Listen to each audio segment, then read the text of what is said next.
Estamos de volta com o Neves Talk, o podcast do Colégio das Neves, que traz informações importantes e temas relevantes do cotidiano escolar.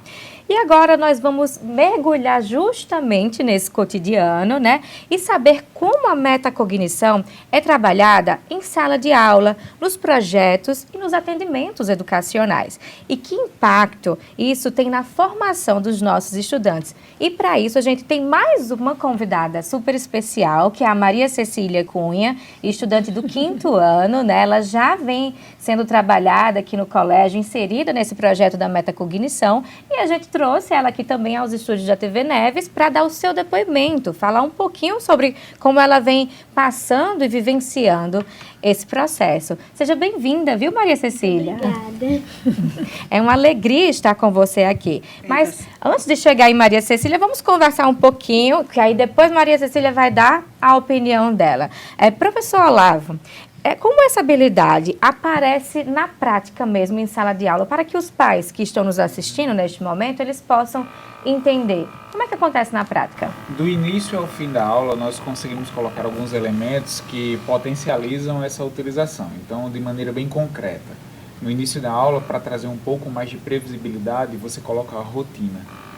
Na educação infantil, no ensino fundamental e no ensino médio, dentro da sua complexidade. Por exemplo, onde eu trabalho com os alunos do pré, nós colocamos desde a data mesmo, para uma perspectiva de localização espacial e temporal, até qual é o capítulo, qual é o objetivo principal, o que nós vamos trabalhar naquele dia, para que ele se organize mentalmente e conceitualmente.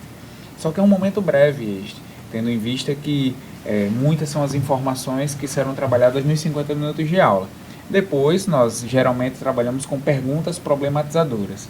Essas perguntas direcionadas ao contexto da aula, que ele já teve o primeiro contato no início, na rotina.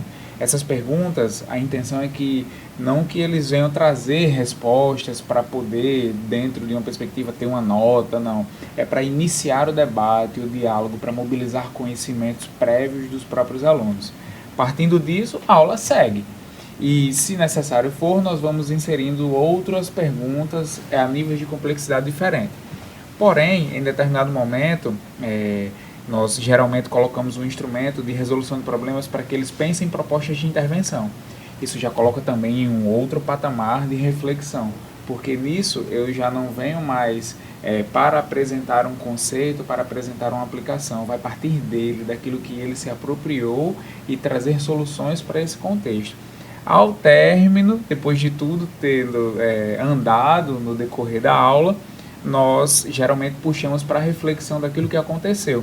Lembra a importância do espaço-tempo, daquele início de colocar a data e do livro, do capítulo e assim por diante? Ele retorna agora só que em uma outra complexidade.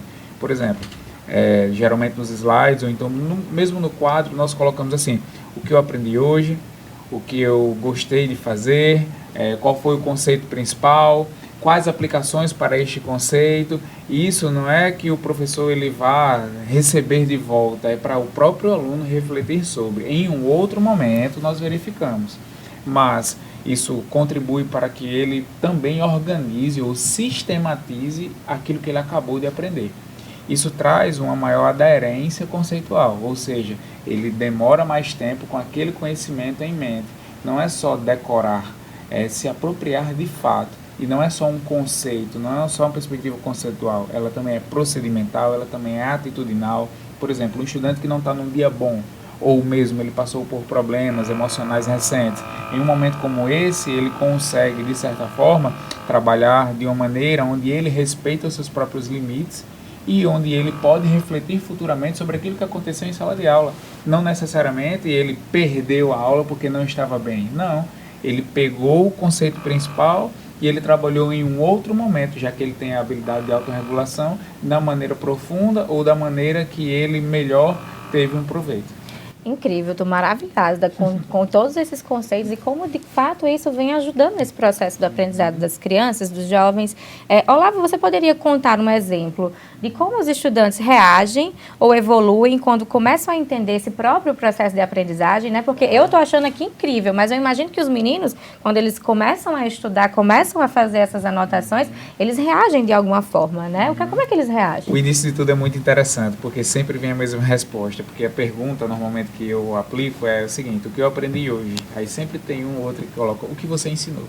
Tá certo, errado não tá, correto. Como diz Vasco Moreto. Tá valendo, beleza. Aí a segunda pergunta vem: daquilo que o professor ensinou hoje, o que você mais tem proximidade? Ou seja, qual daqueles assuntos que mais foram trabalhados em sala de aula que você tem uma proximidade maior, uma ligação maior? Aí ele reflete. Dentro desse contexto, ele não vai poder dizer, porque é de acordo com o que eu sei. Então, tal assunto, pronto. Dentro de tal assunto, qual foi a dificuldade para eu entender aquele conceito? Ou quais foram as dificuldades? Ou em uma escala de inicial até terminal, ou então de 0 a 10, qual é o meu nível de conhecimento agora, depois da aula que eu tenho nesse conceito? Aí ele bota uma pontuação. Então, nós trabalhamos a perspectiva de uma rubrica de aprendizagem também mensurada em percentuais. E depois, nós sentamos para refletir com ele. Eu digo sempre, não dá tempo de você, numa sala de aula com 40 alunos, escutar cada um deles no final da aula. Mas, com certeza, não é possível que no trimestre você não sente com pelo menos um deles em um determinado momento, como nós já tivemos. E aí algumas é que entra, né, o trabalho da orientação, que é junta, a equipe junta, né, multidisciplinar. Senta em um outro momento, reflete sobre essa resposta, o que foi que aconteceu, por que você respondeu. Ou então, por exemplo, passaram 2 semanas, né? O que o professor ensinou. Então, o que o professor ensinou? Aí vem o detalhamento. E esse pós é muito importante, porque as provocações, elas são portas abertas. E essas portas não serão fechadas em todas as aulas. Em determinado momento, elas são fechadas mais para frente. E o que vale é que esse caminhar, ele é fortalecido. E o estudante no centro do processo de aprendizagem. Perfeito, Olavo. E aí a gente já parto aqui para perguntar a Priscila. Priscila, como é que acontece, né, na orientação educacional para promover essa consciência, né, entre os estudantes? Enquanto o Olavo falava aqui, antes de entrar, né, bem nessa resposta, eu estava aqui maravilhada, né, lembrando como Piaget, né, Vygotsky, Ausubel, né, ele traz isso lá no processo de aprendizagem, né, como eu aprendo, como eu posso ensinar também. A gente traz junto às crianças todo um processo reflexivo, né, bem metacognitivo mesmo. Nós começamos a avaliar com eles desde do conceito do que é metacognição, aí parar para que eles parem e pensem como que eles podem se avaliar quanto estudante, né? Eu sou um bom estudante, o que me torna um bom estudante? Como eu gosto de estudar? Quais as disciplinas que eu mais gosto? Quais as que eu não gosto? Né? Eu sofro bullying na escola? Como é o meu processo de relacionamento com os outros? Então, a gente começa, primeiramente, com os meninos do ensino fundamental, anos iniciais, com esse processo reflexivo para que eles possam se entender, se conhecer, para poder atuar dentro do processo.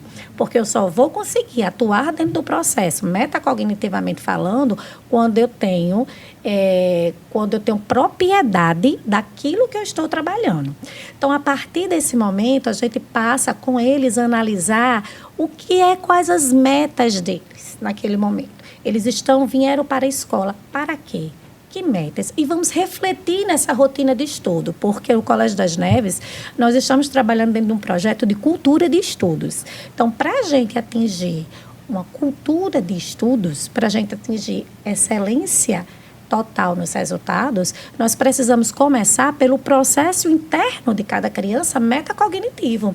Então, eu sempre passo nas salas e reflito diretamente com eles, né? As atividades de casa estão sendo realizadas, as de sala estão sendo realizadas. Maria Cecília escutando tudo, né, Maria Cecília? Os eurecas, né, Maria Cecília? Estão sendo realizadas e eles vão ter uma tabelinha que a gente sempre compartilha, né, Maria Cecília? Que vamos compartilhar ainda esse ano, que eles vão assinalar, eles vão fazendo isso para que eles possam parar e refletir.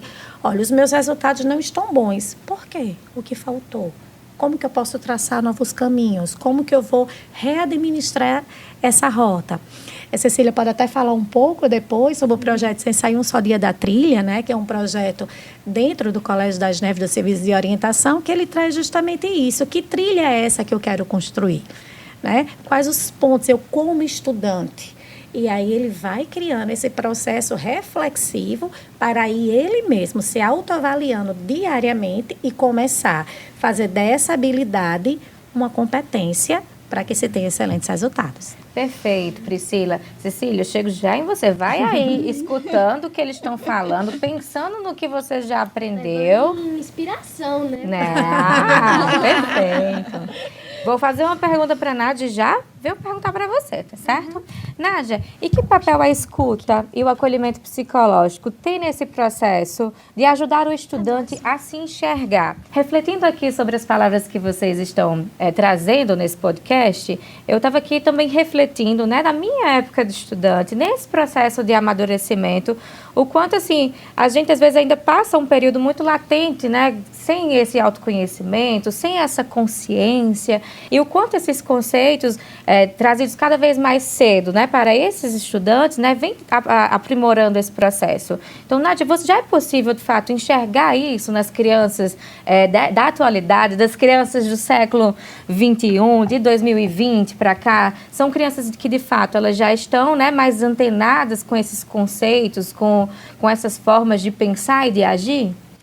Acho que sim, viu, Cecília? Porque a gente não era de informação como a gente está hoje, né? E assim, eles têm acesso a todo momento, coisa que antes, né?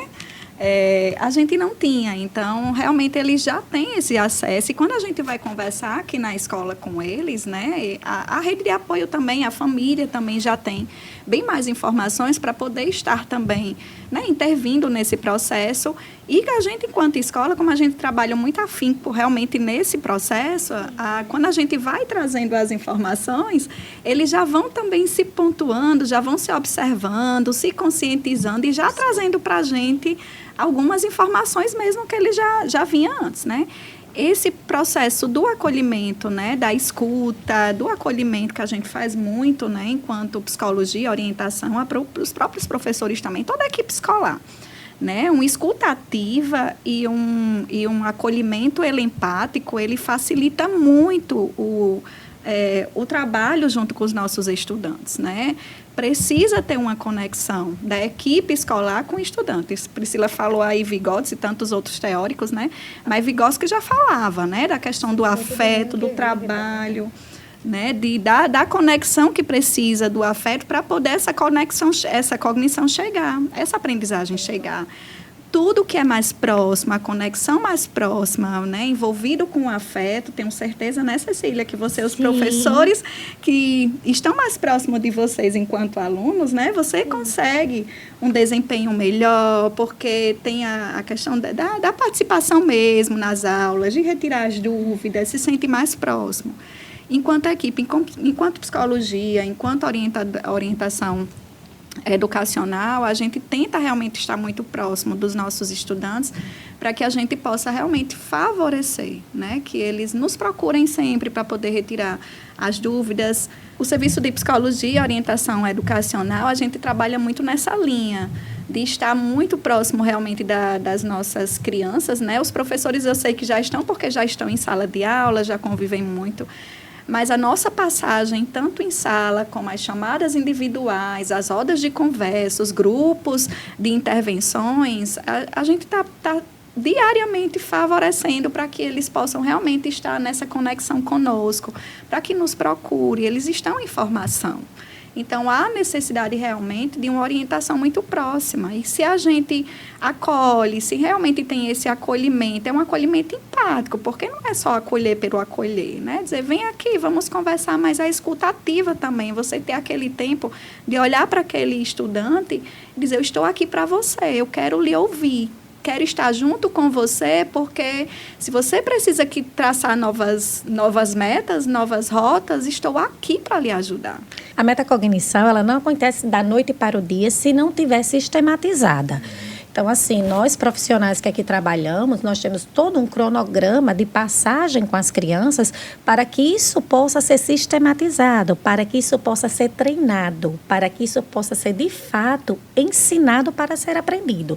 Então, quando a gente entra, que a gente questiona uma rotina que foi passada para que eles possam fazer, uma rotina de estudos, quando a gente pede para verificar novamente, quando a gente, essas atividades que eu mencionei atrás, de como ele se vê como estudante, essa atividade ela não fica para trás. Junto com a rotina dela de estudos, nós vamos ler e nós vamos dar devolutivas individuais. Nós vamos ensinar nesse momento a refletir sobre. E depois é que eles vão estar praticando e como se fosse algo natural, assim como é falar. E agora chega o grande momento, né, da gente entrevistar Maria Cecília, que ela é do 5º ano D, né, do turno vespertino? Sim. Ah, que incrível, Cecília. Eu queria saber de você, Cecília, como é que você tem percebido esse aprendizado da metacognição em sala de aula? Você tem gostado? O que é que você pode dizer para as pessoas que estão nos assistindo, que são pais, são estudantes também, né? São responsáveis por vocês. O que você pode dizer para eles sobre esse processo? Cecília, eu acho que você pode até começar pelo próprio conceito de metacognição. Dá uma explicadinha o que é esse conceito de metacognição. Explica pra gente o que é que você entende sobre isso. Então, eu entendo que a metacognição é muito importante para a gente poder rever sobre as nossas atividades de casa, sobre os nossos estudos, sobre nossas atividades no geral. Eu faço a minha metacognição diariamente no meu dia a dia, pensando, eu posso melhorar minha rotina, ajustando esses horários ali, esses aqui, por quando eu vejo, né, que, eu tô chegando um pouco mais tarde na escola, eu tenho que trocar, né, um pouco essa rotina, melhorar mais, talvez acordar até um pouco mais cedo, para eu poder chegar um pouco mais cedo na escola. Tipo, numa prova, eu estudo muito, né, e penso assim, esse assunto eu tenho muita dificuldade, então esse assunto eu vou estudar muito sobre ele, eu vou procurar assistir videoaulas, estudar sobre o livro, explicar para os meus pais, para meus amigos, fazer jogos com aquelas perguntas, que tem um jogo, né, que eu gosto de fazer, que são várias cartas, e essas cartas têm as perguntas sobre o que vai cair na prova. E esse jogo é muito bom, que ele faz perguntas para você responder e pensar sobre esse assunto. A metacognição também, a gente pode, depois de uma prova, vou dar um exemplo, uma prova de matemática, e eu vou revisar essa prova, vou ver as questões e tudo. Aí eu percebo que no assunto de multiplicação, eu estou tendo muita dificuldade nesse assunto. O que eu vou procurar fazer? Eu vou procurar estudar mais, revisar mais sobre esse assunto e fazer várias outras perguntas para mim. Por que eu não me saí assim nessa prova? Por que eu não estou conseguindo fazer essa prova da maneira que eu gostaria de fazer? Por que minha nota não está tão alta quando eu esperava? Aí eu penso, a maneira, talvez possa ser a maneira que eu estou estudando. Talvez você seja melhor lendo, seja melhor prestando atenção na aula, né? Lógico, isso todos nós devemos fazer, mas só que depende de cada pessoa. Tipo, eu percebi, fazendo metacognição, que eu presto mais atenção explicando para minha mãe, para meus amigos. Você explicando para sua mãe. Aquilo, eu estudando, explicando para minha mãe, para o meu pai, explicando às vezes até para mim mesma, fazendo essa metacognição em mim mesma. Perfeito, ela vai tomar o meu lugar aqui, o seu, de Priscila, de Nádia. Agora fala um pouquinho para a Cecília também, para outra Cecília, né, sua xará, e nas relações sociais, nos relacionamentos. Você vê a importância dessa metacognição? Deixa eu só, antes dela responder, eu queria só perguntar. Maria Cecília, quantos anos você tem? Eu tenho 10 anos. 10 anos, gente. 10 anos e com toda essa consciência, encontrando né? novas possibilidades diante dos desafios. Olha só que bacana. Muito legal, incrível, gente. Eu com 10 anos eu não tinha consciência. E é que muito Maria Cecília tem. importante, uma coisa muito importante, Cecília, que quando você me falou, né, trazer uma aluna para falar. Maria Cecília pode dizer melhor do que eu, né? Que eles não foram treinados para isso. Na verdade, hoje mesmo eu passei na sala e disse, gente, quem gostaria de ir ali comigo falar sobre metacognição? Né? E ela de repente disse eu digo, tudo bem, nós vamos gravar um podcast agora às 14 horas. Então foi bem assim, porque eu acho que se a gente pratica, se a gente faz acontecer, a gente quer o natural. Né? A gente quer saber de fato até onde o nosso projeto está trazendo excelentes frutos. E fico muito feliz com o depoimento de Cecília. Incrível, Cecília. Então, responde a pergunta de Priscila nessa parte emocional, né, Priscila? Essa parte social, emocional das relações, né? De repente, como Nádia falou, né? A gente convive socialmente, sabemos que o nosso pilar é o respeito, mas às vezes acontecem certas situações. E como é que você vê a metacognição nas suas relações sociais? Eu vou dar um exemplo, né? Uma vez eu briguei com uma amiga minha e eu falei que ela era muito chata, que ela estava fazendo aquilo sem necessidade. E depois disso, eu refleti muito sobre a questão que eu falei que ela era chata, por conta que aquilo não é legal. Aí eu perguntei assim, por que eu falei isso pra ela? Aí eu cheguei na conclusão que foi no calor do momento. Que às vezes quando a gente tá brigando com alguém, né, a gente se sente... as pessoas falam um negócio que te ofende, que faz você sentir... Né, Cecília? Isso, que faz você se sentir magoada. Aí no calor do momento que você fica tipo assim, lá em cima, você fica super irritada, você acaba falando coisas que às vezes você nem acha. Tipo, eu disse que ela era chata, eu pensei assim, isso poderia ter magoado ela ou magoou ela. E isso que eu fiz não tá certo, não foi legal, eu não posso ficar falar isso com a minha própria amiga. Então, eu fui lá e pedi desculpa pra ela. Então, eu acredito que nós, numa relação, pra ter uma amizade, num casamento, né? Para ter essa relação, para ter uma relação boa, a metacognição é muito importante. Tanto na questão da gente ver se a gente está errada ou não. Porque tem muitas pessoas, né, que pensam que, tipo, fulaninho fez isso pra mim, cicrano fez isso pra mim. Mas eu não tenho que pensar só no que ele fez, você também tem que pensar no que você fez primeiro para resolver um problema. Então, eu acredito que a metacognição ajude muito nessa questão de você pensar no que você fez ou do que você deixou de fazer com essa pessoa. E analisar de forma geral as situações, né, também, como você vem analisando muito bem, inclusive, viu? Cecília, você tem mais alguma coisa a dizer? Você tem mais alguma aula para dar pra gente aqui? Você está feliz aqui no colégio, com essa aula, com esse projeto que você vem recebendo aqui no colégio? Foi uma escolha certa vir para o Colégio das Neves? Lógico que foi, né? Tipo, eu nunca me arrependi desde quando eu cheguei, por conta que quando eu vim aqui pro Neves, eu estudava lá em outra escola, fiquei lá até o primeiro ano.